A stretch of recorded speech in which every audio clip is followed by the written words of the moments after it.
program is for educational purposes only and reflects independent editorial commentary. It is not medical advice and should not replace clinical judgment or review of primary sources and guidelines. The views expressed are those of the host and contributors. Hello and welcome to EP Edge Journal Watch. I'm Dr. Sharma. It's wonderful to have you with me for another EP Edge Journal Watch podcast. First, congratulations to Spain, world champions for the second time. What a composed tournament and what a finish. But my heroes were truly Cape Verde. On their World Cup debut, representing a nation of just over 500,000 people, they held Spain to a scoreless draw and then played their hearts out against Argentina. They were organized, fearless, and absolutely determined. What a strong team. I'm pretty sure we'll see them at the next World Cup. Okay, back to EP. Thank you as well for your thoughtful suggestions, questions, and feedback about EP Edge Journal Watch. I really do appreciate them. They help shape these conversations and keep me motivated. In this issue, we are going to connect several stories that, at first, may seem very different.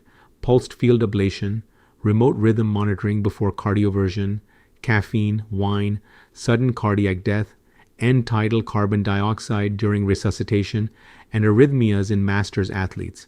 The common question is simple. When the first signal looks persuasive, what does the evidence actually allow us to conclude? So, let's get started.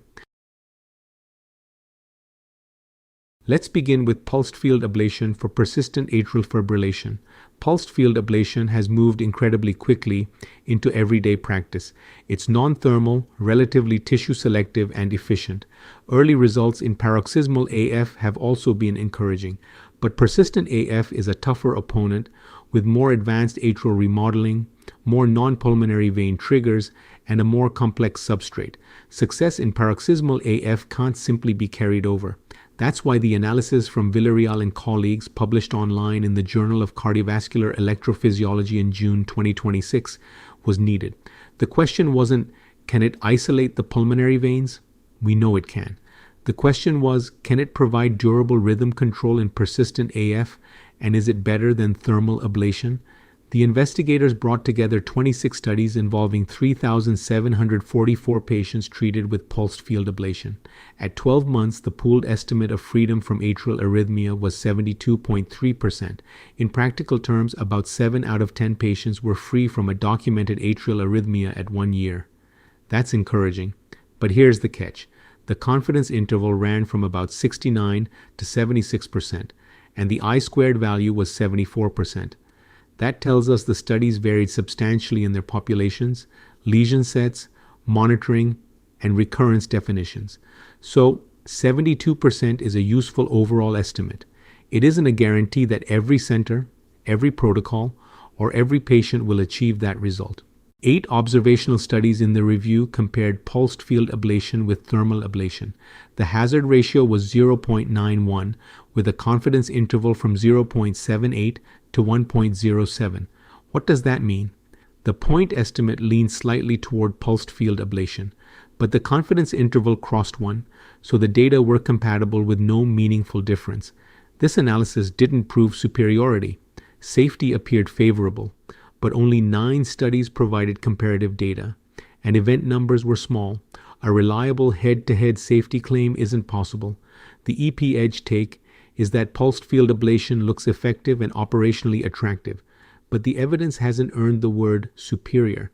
It's a highly competitive option, with success still dependent on the patient, substrate, lesion set, and monitoring. And that brings us naturally to the next question. When a patient does return after ablation, what does pulmonary vein reconnection actually look like? Delia and colleagues addressed that question in a study published online in JACC, Clinical Electrophysiology in July 2026. They studied 103 patients returning for recurrent arrhythmia with pulmonary vein reconnection. 50 had undergone pentaspline pulsed field ablation, while 53 had undergone point-by-point radiofrequency ablation. This wasn't a randomized durability trial. It was a selected redo population, and patients with durable isolation weren't included. The study can describe reconnection patterns, but not the overall failure rate of either technology. The original pulsed field procedures were much shorter, about 56 minutes compared with 104 minutes for radiofrequency ablation. But when these patients returned, the pattern of reconnection was quite different. After pulsed field ablation, patients had an average of 2.7 reconnected veins, compared with 2.0 after radiofrequency ablation. Left-sided reconnection really stood out. It was present in 86% of the pulsed field group, compared with 49% of the radiofrequency group. Right-sided reconnection, on the other hand, was nearly identical. But the most interesting finding was the extent of recovered conduction. The estimated gap length after pulsed field ablation was 87 millimeters, compared with only 19 millimeters after radiofrequency ablation. Re-isolation also took much more radiofrequency delivery, about 289 seconds compared with 20 seconds. So imagine expecting one neat focal breakthrough that can be quickly tagged. After pentaspline pulsed field ablation, recovered conduction may extend across a much broader region. That should affect the redo strategy. Map the entire antrum, focus on the anterior and left-sided veins, use differential pacing, and don't assume the first breakthrough is the entire problem. There's a major limitation. The interval to redo was about 210 days after pulse field, but 1,258 days after radiofrequency. A huge imbalance that complicates direct comparison. The EP edge take is simple. Use this study to improve how you approach a redo procedure. Don't use it to declare a winner in first procedure durability. Our third ablation story moves from effectiveness to real-world safety, specifically the Sphere 9 dual energy system. The study was led by Morgan and colleagues. It was published in the July 2026 issue of the Journal of Cardiovascular Electrophysiology. Why was it needed? Pre-approval trials use experienced centers, selected patients, and structured oversight. In widespread practice, rare complications and unexpected device interactions may emerge. The investigators examined the FDA's MAUDE database during the first year after approval. They found 222 reports. Of those, 148 described clinical events, and just over 100 were considered potentially catheter-related. The recurring signals included VT or VF, stroke or transient ischemic attack, atrioventricular block, coronary spasm, and pericardial effusion. 10 reports described ventricular arrhythmias associated with implanted defibrillator interactions. All 10 occurred during radiofrequency delivery, frequently during CTI ablation. The database also contained non-clinical reports involving steam pops, char, and catheter entrapment. But here's the key statistical point. There's no denominator. We don't know how many Sphere 9 procedures were performed. Reporting is voluntary, and reporting bias is unavoidable. So 30 ventricular arrhythmia reports don't represent a 30% rate. No incidence can be calculated. The EP edge take is to treat this as a safety signal map. Review implanted devices, consider energy delivery near leads, and remain alert when using radiofrequency. A denominator-based registry is needed to distinguish isolated reports from reproducible risk. Let's leave the ablation laboratory and move to the cardioversion suite. We've all seen this. A patient arrives for cardioversion. The team is ready. The patient has fasted and arranged transportation. Then the first rhythm strip shows sinus rhythm. The cardioversion isn't needed, but the information arrived too late to save the appointment. Fernstad and colleagues asked whether the rhythm could reach the clinic before the patient did. Their Smart Beats randomized trial was published in JAMA Cardiology in July 2026. They randomized 206 patients, with 203 in the final analysis. The intervention group performed smartphone photoplethysmography twice daily, with single-lead electrocardiogram validation when needed and anticoagulation reminders. The control group received usual care. Across more than 5,200 recordings, same-day cancellations fell from 23.2% with usual care to 4.8% with remote monitoring. The absolute reduction was 18.4 percentage points. That's the practical statistic. Monitor roughly 6 patients, and you prevent one same-day cancellation. The relative reduction was 79%, but the absolute result tells us what the program could accomplish in a real cardioversion service. Most of the benefit came from recognizing spontaneous conversion earlier. Symptoms alone weren't dependable. Almost 29% of monitored patients recorded sinus rhythm at least once, and about 1/3 moved back and forth between sinus rhythm and AF or flutter. The EP edge take is that this isn't just a wearable story, it's an information timing story. Earlier rhythm confirmation can protect capacity and reduce unnecessary fasting and travel. The next step is proving cost effectiveness and managing the data without overwhelming the clinical team. Now let's talk about a subject that always generates strong opinions: caffeine and atrial fibrillation. Patients are frequently told to stop coffee after an episode of AF. The advice feels intuitive. Caffeine is a stimulant, and some patients feel palpitations after drinking it. But intuition isn't evidence. And coffee isn't the same exposure as isolated caffeine, an energy drink, or a concentrated caffeine powder. Marcus and colleagues addressed this in an American Heart Association scientific statement. It was published in Circulation in July 2026. This wasn't one new randomized trial. It reviewed evidence that's mostly observational and often studies coffee rather than caffeine itself. That matters because coffee contains other active compounds, and coffee drinkers may differ in diet, sleep, smoking, and other behaviors. For electrophysiologists, the most provocative randomized evidence involved habitual coffee drinkers after cardioversion. Continued daily coffee was associated with a statistically significant 39% lower risk of recurrent AF. That doesn't mean coffee prevents AF in everyone. It means the randomized evidence didn't support the assumption that coffee necessarily triggers recurrence. The observed result went in the opposite direction. Coffee and caffeine also don't appear to consistently increase premature atrial contractions. Premature ventricular contractions may be different, with randomized evidence suggesting that they can increase in some individuals. For most healthy adults, up to about 400 milligrams daily, or roughly 3 to 5 8-ounce cups, appear safe. But dose, preparation, blood pressure, sleep, and individual response still matter. Unfiltered coffee can raise LDL cholesterol. Energy drinks and concentrated caffeine are a different risk category. The EP Edge take: don't give every patient with AF a reflex lifelong coffee ban. Ask what they drink, how much, whether it disrupts sleep or raises blood pressure, and whether symptoms are reproducible. Then personalize the advice. From coffee, let's move to wine. And here, the evidence may be even more vulnerable to the story we want it to tell. Martinez-Gonzalez and colleagues examined wine consumption within a Mediterranean dietary pattern. Their study was published in the July 2026 issue of the European Heart Journal. Why was it needed? Wine often travels alongside the Mediterranean diet. If wine drinkers have better outcomes, is it the wine, the diet, the social setting, or differences that are difficult to measure? The investigators used 2 Spanish cohorts. PREDIMED included 7,447 older adults at high cardiovascular risk. The SUN cohort included 10,554 generally younger adults over age 40. In PREDIMED, people with high dietary adherence who drank wine had lower cardiovascular risk than those with low adherence and no wine. The hazard ratio was 0.55, suggesting a 45% lower relative risk. That sounds impressive. But look carefully at the comparison. The two groups differed in both diet and wine consumption. When the investigators compared wine drinkers with non-drinkers among those already following the diet closely, the hazard ratio moved to 0.65.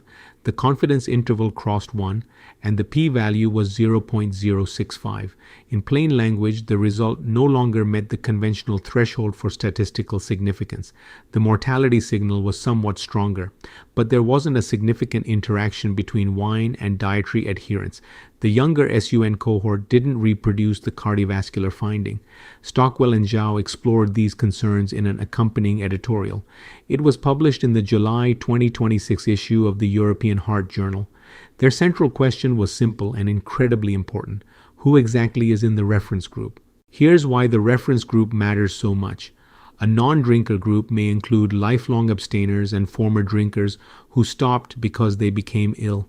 If that group has higher baseline risk, moderate drinkers can look healthier simply because of the comparison. When moderate drinkers were compared with very light drinkers, the apparent benefit largely disappeared. The hazard ratio was 0.99 for total alcohol and 0.93 for wine. Neither was significant, so the underlying participants didn't change, but the comparison group did, and that substantially changed the message. Now let's bring this back to electrophysiology. These studies didn't examine atrial fibrillation outcomes. We can't take a cardiovascular or mortality association and quietly convert it into evidence that wine prevents AF.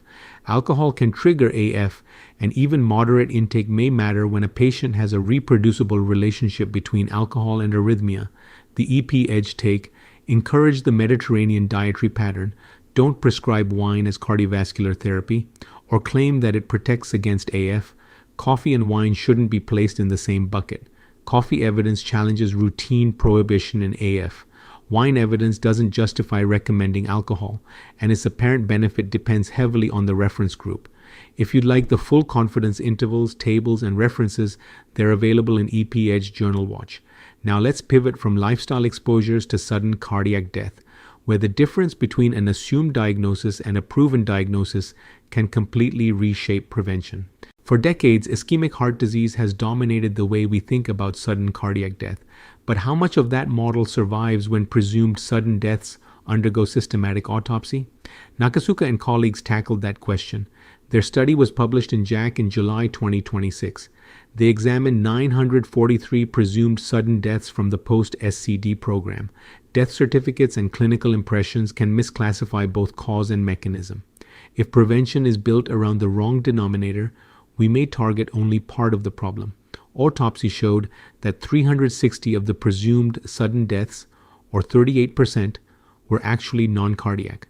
That left 583 autopsy-confirmed sudden cardiac deaths. Myocardial infarction accounted for 237 cases, or 41%. That's only about 1/4 of all deaths initially presumed to be sudden cardiac deaths. That's a major correction.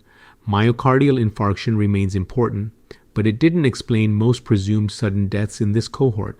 Among the infarction-related cases, 95 involved acute infarction with obstructive coronary disease, 119 involved healed infarction, and 23 involved acute myocardial infarction with non-obstructive coronary arteries, or MINOCA. MINOCA accounted for about 10% of infarction-related sudden deaths and roughly 1 in 5 acute infarctions. The right coronary artery was the most common culprit, accounting for 43%, compared with 36% for the left anterior descending artery. Overall, 89% of infarction-related sudden deaths were arrhythmic. In acute MINOCA, non-arrhythmic death was more common than in acute obstructive infarction, 35 versus 15%. That difference was significant before adjustment, but not afterward. It's a signal needing confirmation, not a definitive conclusion. The healed infarction group was particularly sobering. 97% of those deaths were considered arrhythmic, yet among 37 people who'd had an echocardiogram before death, only 14 met the conventional ejection fraction criteria for a primary prevention defibrillator.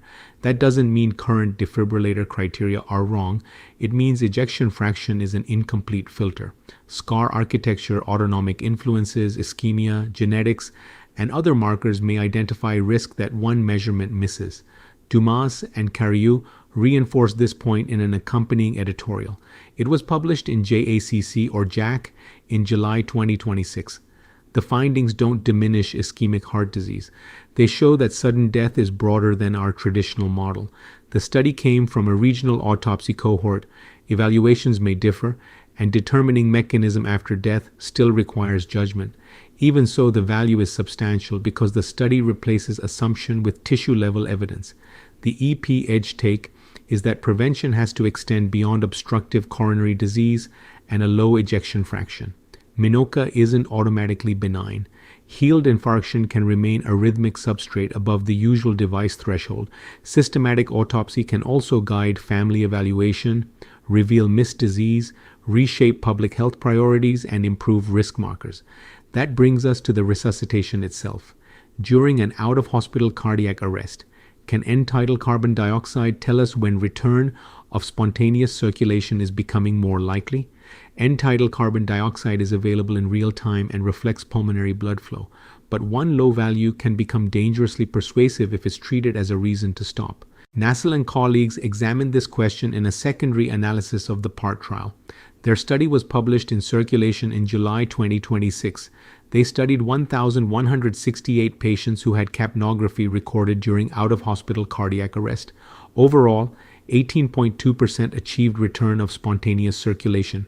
The investigators examined the trajectory, not one isolated value. Was it rising or falling? When did those patterns separate patients who regained circulation from those who didn't? In witnessed arrests with an initial value of 30 or less, the trajectories separated at about 8 minutes. A rising trajectory was associated with roughly 3 times the likelihood of return of spontaneous circulation. With moderate starting values, separation appeared around 12 minutes, and with high values around 21 minutes. In unwitnessed arrests, it appeared around 7 minutes. Don't memorize every time point. The larger message is that the starting value and clinical context determine when the trend becomes informative. Direction matters more than one snapshot. But this isn't a termination rule. Even with a low downward trajectory at 8 minutes, about 8% still achieved return of spontaneous circulation. The confidence interval was roughly 4 to 13%. That's far too much possibility to declare futility from capnography alone. The EP edge take is to use end-tidal carbon dioxide as dynamic feedback within the whole resuscitation picture. Consider the trend: compression quality, rhythm, medications, and reversible causes. Don't allow one low value to end a potentially salvageable resuscitation. Validation with neurological outcomes is still needed. Our final theme asks a very different question. What happens when the patient is extraordinarily fit, but the electrical system isn't entirely normal? The final paper focuses on masters athletes, generally adults aged 35 or older, who train well beyond standard exercise recommendations. Eisvogels and colleagues developed this joint European and American clinical consensus. It was published in JACC in July 2026. Why was it needed? Clinicians can make two opposite mistakes: label normal athletic adaptation as disease, or dismiss genuine disease because the patient looks exceptionally fit. For atrial fibrillation, the relationship with exercise appears U-shaped. Moderate activity is protective, but years of high-volume endurance training may increase AF risk. Among Nordic skiers, AF prevalence was approximately doubled, with some adjusted estimates 2.5 to 4 times higher. Potential mechanisms include atrial enlargement, autonomic change, conduction remodeling, and fibrosis. Treatment principles must be adapted to the athlete. Symptomatic athletes often favor rhythm control because rate control drugs may limit performance. Early pulmonary vein isolation can be reasonable after shared decision making. Anticoagulation should follow standard stroke risk assessment. Left atrial appendage occlusion shouldn't be offered simply to avoid anticoagulation during sport. Evidence isn't strong enough to promise that detraining will reverse AF. Bradycardia is common, but symptoms, chronotropic response, pauses, and conduction disease still require evaluation. Among male skiers, bradycardia and pacemaker implantation were reported 19 and 17% more often. Premature ventricular complex prevalence ranged from 7% in ultramarathon runners to 34% in older athletes. Burden isn't the whole story. Polymorphic, repetitive, short-coupled, exercise emergent, or symptomatic ectopy concerning morphology or a burden above roughly 10% should prompt deeper evaluation. The EP edge take is that fitness isn't immunity. Use electrocardiography, echocardiography, exercise testing, ambulatory monitoring during training, and cardiac MRI when indicated. Preserve the athlete's identity while taking genuine electrical disease seriously. Let's close with a quick recap. For persistent AF, pulsed field ablation produced encouraging 1-year rhythm control, but the available comparisons didn't prove that it was superior to thermal ablation. When patients returned for a redo procedure, reconnection after pentaspline pulsed field ablation appeared broader and more left-sided. That suggests comprehensive mapping may be more useful than searching for one focal gap.